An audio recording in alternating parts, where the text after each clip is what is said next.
नमस्कार दोस्तों, कैसे हो आप सब। और दोस्तों, कई जिलों में निकली हुई है आवास मित्र की भर्ती, देख सकते हैं। ये कोरिया बैकुंठपुर है, उसके बाद देख लीजिए यहाँ भरतपुर एमसीबी जिसको बोलते हैं, उसके बाद देख लीजिए जसपुर है, उसके बाद देख लीजिए रायगढ़ है, उसके बाद देख लीजिए यहाँ पर बीजापुर है, उसके बाद देख लीजिए यहाँ पर भाटापारा है, उसके बाद देख लीजिए यहाँ पर गौरेला पिंडरा मरवाई है। तो दोस्तों, छत्तीसगढ़ के लगभग सभी जिलों में ये पद जो है निकलना है या फिर निकल चुका है। ठीक है, अगर आप 12वीं पास हैं तो इसमें फॉर्म सबमिट कर सकते हैं। चलिए देखते हैं इसमें क्या क्या डिटेल्स है। दोस्तों, कई जगहों पर ये पोस्ट की संख्या बहुत ज़्यादा है, जैसे कि मैंने कोरिया बैकुंठपुर में देखा है।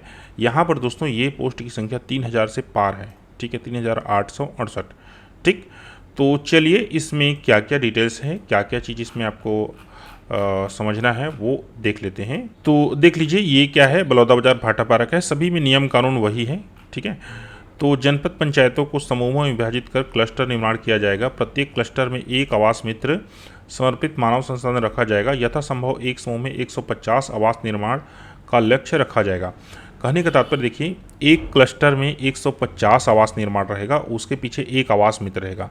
आवास मित्रों की संख्या उसके अनुसार ली जाएगी, अतः आवास मित्रों की संख्या परिवर्तनीय होगी। देख लीजिए टोटल यहाँ पर 98 पद है और इसकी संख्या बढ़ाई ही जाएगी, घटाई का तो मतलब नहीं है।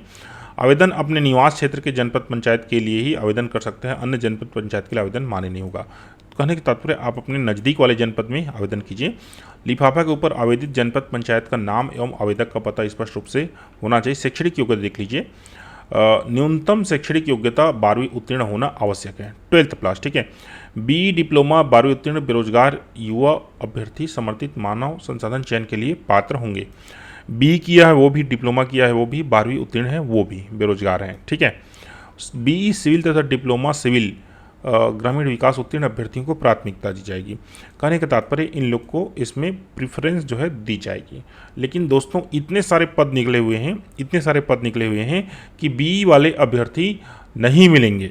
ठीक है, क्योंकि लगभग सभी जिलों में, सभी जनपद पंचायत में ये चीज़ निकलना है। चयनित अभ्यर्थी को उनके गृह ग्राम के क्लस्टर पर नियुक्त किया जाएगा।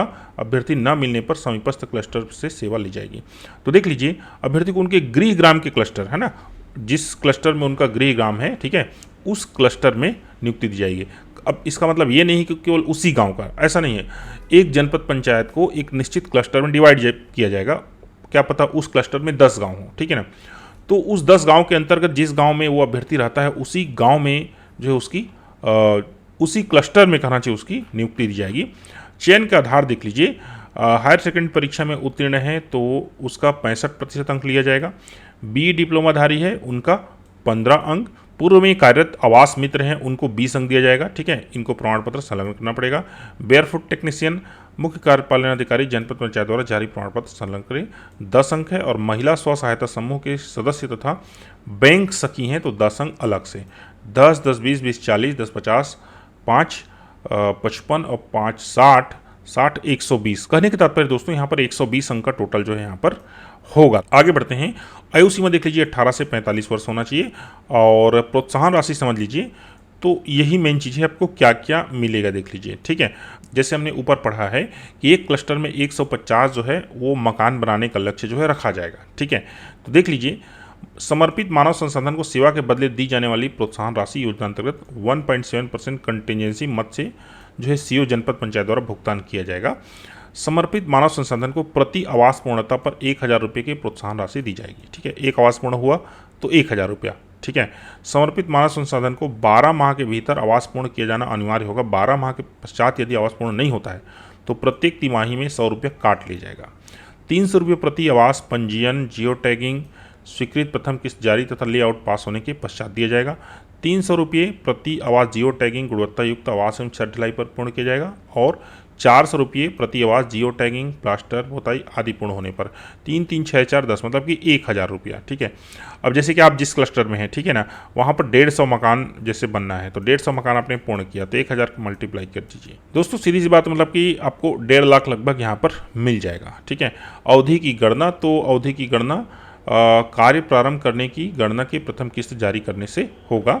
समर्पित मानव संसाधन के लिए जॉब चार्ट, तो जॉब चार्ट क्या होगा, हितग्राही का उन्मुखीकरण, 12 माह की समय सीमा में आवास पूर्ण करना, आवास निर्माण हेतु आवश्यक सामग्री रियायत दर पर उपलब्ध कराने हेतु जनपद पंचायत को से समन्वय करना, हितग्राही तथा जनपद पंचायत के मध्य समन्वय करना, आवास निर्माण के स्टेज वाइज जनपद पंचायत को प्रतिदिन आवेदन प्रस्तुत करना।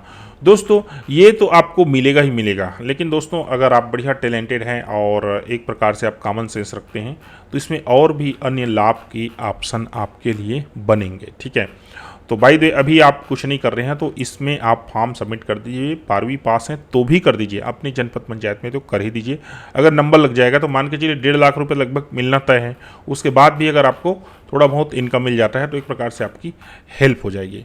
फिर भी कहीं पर आपको कोई चीज़ समझ में नहीं आ रहा है तो आप हमको जो है इसमें संपर्क कर सकते हैं। सभी जगह दोस्तों यहाँ पर निकला हुआ है, देख सकते हैं, और हर जनपद पंचायत में ये निकलना है, लगभग मान के चलिए हर जिला में। इसका फॉर्म कैसे भरें इसका वीडियो हम जो है हो सकता है आज शाम को दोस्तों आपको दे दें। थैंक यू दोस्तों वीडियो में लास्ट तक बने रहने के लिए।